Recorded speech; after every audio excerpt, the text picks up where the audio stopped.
Hey, fourth graders, it's Miss DeMonico. Today is Thursday. Today is Thursday. I apologize for not uploading videos recently. Things have been just totally crazy, and my technology's been going insane, and I've just been struggling to create videos as well as uploading them. So we're gonna go ahead and pick up from where we left off last week, and August was in his first day of school at Beecher Prep Middle School. Actually, it's K through 8, and he went to homeroom where they had to play the around the room game, and then he went to English class, and they talked about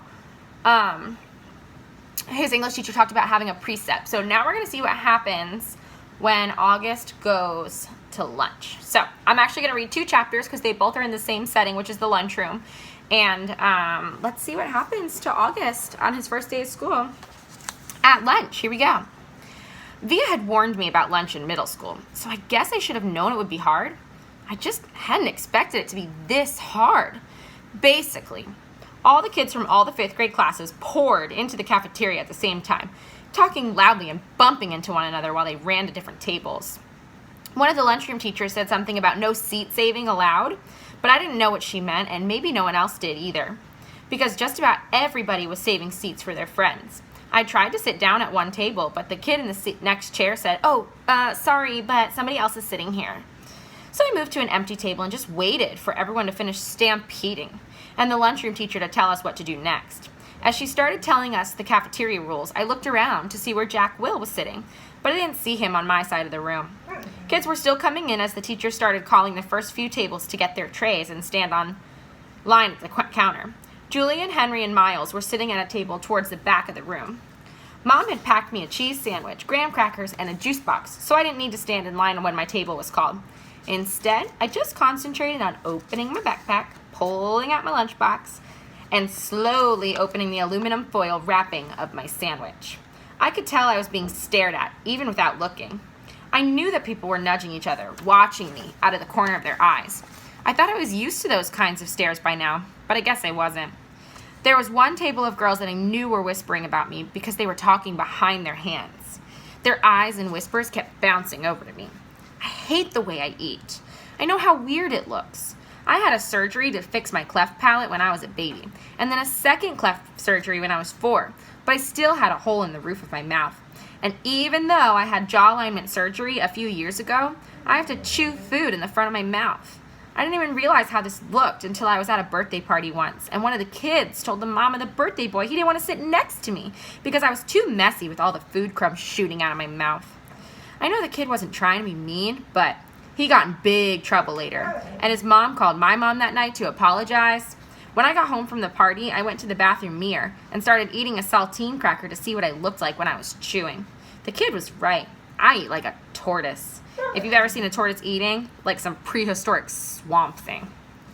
All right, so that's the first chapter of lunch. I'm kind of getting a not so good feeling from August. He's so embarrassed about how he eats, and I'm wondering if he feels kind of lonely because nobody's sitting with him. So let's see what happens in the next chapter at lunch. This chapter is called The Summer Table.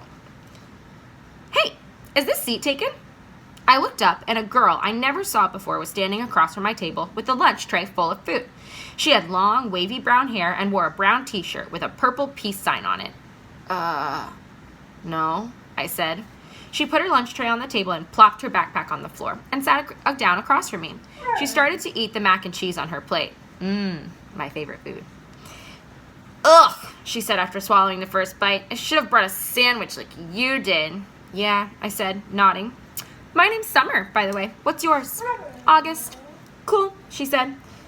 Summer! Another girl came over to the table carrying a tray. Why are you sitting here? Come back to the table. It was too crowded, Summer answered her. Come sit here, there's more room. The other girl looked confused for a second. I realized she had been one of the girls I had caught looking at me just a few minutes earlier. Hand cupped over her mouth and whispering. I guess Summer had been one of the girls at that table too. Never mind, said the girl, leaving. Summer looked at me, shrugged, smiled, and took another bite of her mac and cheese. Hey, our names kind of match, she said as she chewed. I guess she could tell I didn't know what she meant. Summer, August. she said, smiling, her eyes open wide as she waited for me to get it.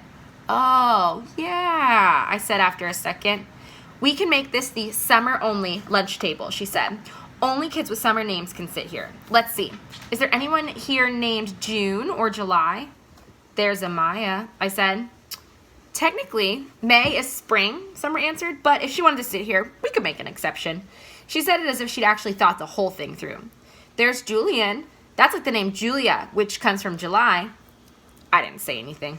There's a kid named Reed in my English class, I said. Yeah, I know Reed, but how is Reed a summer name, she asked. I don't know, I shrugged. I just picture like a reed of grass being a summer thing.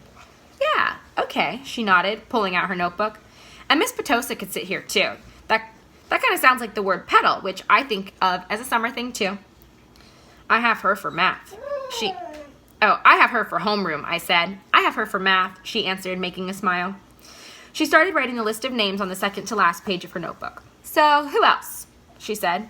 By the end of lunch, we had come up with a whole list of names of kids and teachers who could sit at our table if they wanted. Most of the names weren't actually summer names, but they were names that had some kind of connection to summer.